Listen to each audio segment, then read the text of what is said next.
There is something few will tell you. Spiritual awakening is not the ultimate goal. It is merely a doorway, and sooner or later you will have to step through it.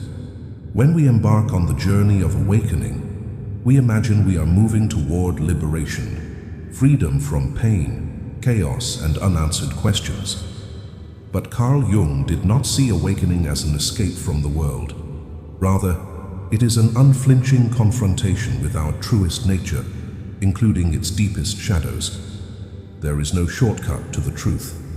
No light is bright enough if you dare not gaze into the darkness. This journey is a labyrinth, at times radiant, at times desolate. Sometimes you think you're ascending, but you're merely circling. You encounter ancient archetypes within your psyche. You face the shadow, the part of yourself you once tried to hide.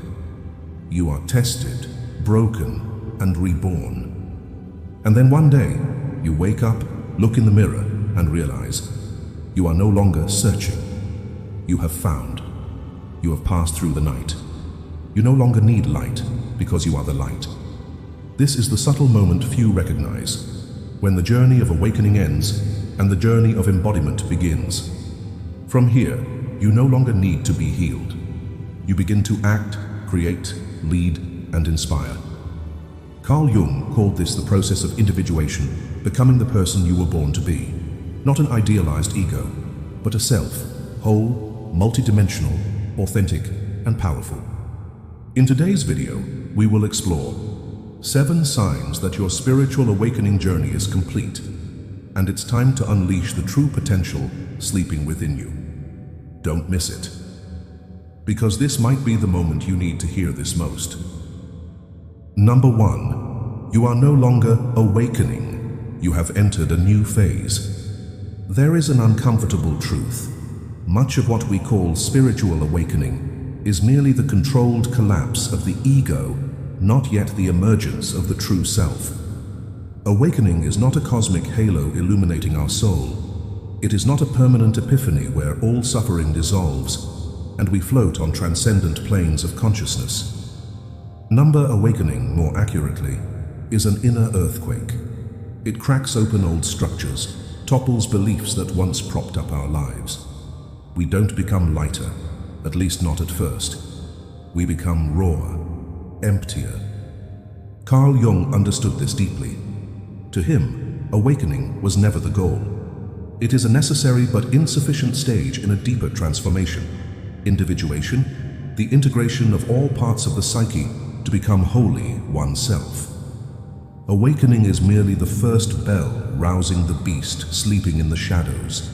It is not the dawn, but the thunder of an inner storm approaching.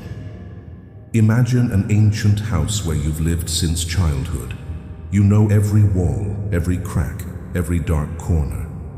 One day, a sliver of light pierces through the ceiling, and you realize, this is not the only place you can live. There is a world of light beyond. That is the moment of awakening.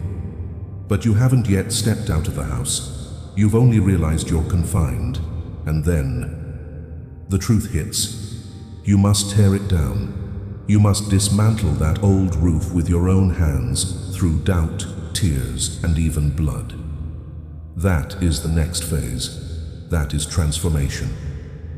Many get stuck in this process.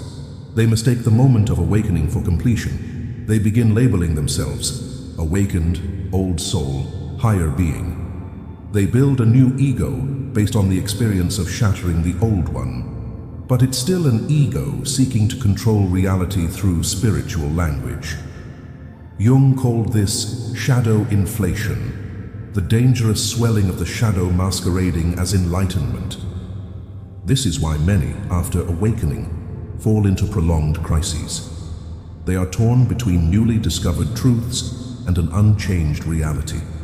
They no longer believe in old systems, but lack the strength to fully live by new wisdom. Like someone crossing a threshold, unsure of where to go. This territory is dangerous, lonely, and full of trials. And the most painful part, few around you understand. In Jungian psychology, this is when we confront the shadow, the rejected, unconscious primal part of ourselves. It's not a dark force as Hollywood might depict. It's the suppressed anger, the stifled passion, the unlived dreams, the desires labeled wrong. During awakening, we see it more clearly, but seeing it doesn't mean integrating it. And integration doesn't come from repeating positive affirmations or meditating for hours. It comes from the courage to face your fears, wounds, and hidden desires. Jung said, "Until you make the unconscious conscious, it will direct your life, and you will call it fate." You cannot truly awaken if you don't know what silently drives you. Awakening is not about avoiding the bad. It's about touching it, understanding it, and learning to transform it into strength. A clear example is those who, after a spiritual awakening, become more withdrawn from the world. They retreat from relationships, lose interest in daily life, and live in a state of spiritual superiority. But this is not true awakening, it's spiritual escapism. They use spiritual language to dodge unhealed psychological wounds. They speak of vibrations, of energy, but cannot sit alone with their loneliness without panic. In Jung's light, awakening is not a state to achieve. It's the start of a journey. You don't level up after awakening. You've only been thrown into the labyrinth where every turn is a part of your soul needing to be understood, accepted, and integrated. Archetypes in the unconscious begin to stir. You dream strange dreams, meet people who mirror the pain you avoid, find yourself in repeating situations, as if life is whispering something you're not yet ready to hear. This is not a sign you're on the wrong path. It's proof you've left the old comfort zone and are in the midst of transformation. Like a snake shedding its skin, painful, disorienting, vulnerable before it can live anew. New life cannot emerge until the old is dismantled. Awakening is the first call, but if you stop there, you're only building a new cage, shinier, prettier, but still a cage. Carl Jung didn't advocate living in eternal light. He taught us to become whole, not good.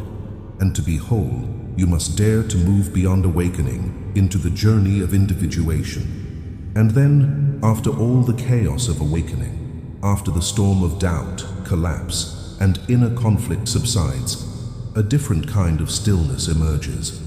Not the old, familiar safety, nor the metaphysical thrill of touching new layers of consciousness. It is a stillness deep as the earth, as if you've touched something that no longer needs explanation. A strangely familiar feeling. You no longer need to search, because you are living what you once sought. In Jungian psychology, this is the sign that the self, the true self, the archetype of wholeness within each person, is beginning to emerge. No longer something distant you chase in books, teachers' words, rituals, or ideals. The self becomes your daily pulse, nothing grandiose, but everything comes alive. You work, love, fail, rise, stay silent, act decisively without playing a role. Jung believed truth isn't found in external knowledge. It's experienced directly in actions, choices, responses, and daily presence. When someone begins to become, you feel it, even if they say nothing. There's a steadiness in their gaze, a calm not mistaken for coldness, a vitality that doesn't need noise, because they're no longer trying to be someone. They are themselves. Imagine someone who once wandered spiritual paths, trying every method, meditation, numerology, therapy, and pilgrimages. They were captivated by higher feelings, by words like frequency, awakening, transcendence. But after a long, exhausting, bruised journey with their darkness, they return, carrying no grand philosophy. They garden, write, care for their children, and listen to others without interjecting spiritual advice. They no longer need to prove they understand something others don't. They don't seek to shine, but light radiates from their quiet presence. That's when you stop asking, "Who am I?" Not because you found a perfect definition, but because you no longer need one. The true self doesn't need a name, for it shines in every breath, glance, and action you take without reason. That is you, unforced, effortless, uncontrolled. Jung said, "The privilege of a lifetime is to become who you truly are. Not to understand yourself, not to improve yourself, but to become yourself fully without conflict. And to reach that, you must let go of the most important thing, the search." For Jung, searching is a symptom of deep anxiety, a fear that the present isn't enough, that you are not yet whole. When the self begins to settle, you no longer chase answers. You don't need spiritual validation. You don't need to prove you're on the right path, because you are the path. Each step you take isn't to reach a destination, but to create the path where you stand. And the fascinating part, when you stop searching, life truly begins to flow through you. No longer blocked by metaphysical longings, you become alert, intuitive, sensitive, and strong. You stop asking, "What must I do to perfect myself?" You act as a natural expression of yourself. And each action, needing no explanation, carries a sacred quality. Imagine a river. During awakening, you're still thrashing, trying to swim somewhere. But when you begin to become, you no longer fight the current. You are the current. No separation between you and the path. No seeker and sought.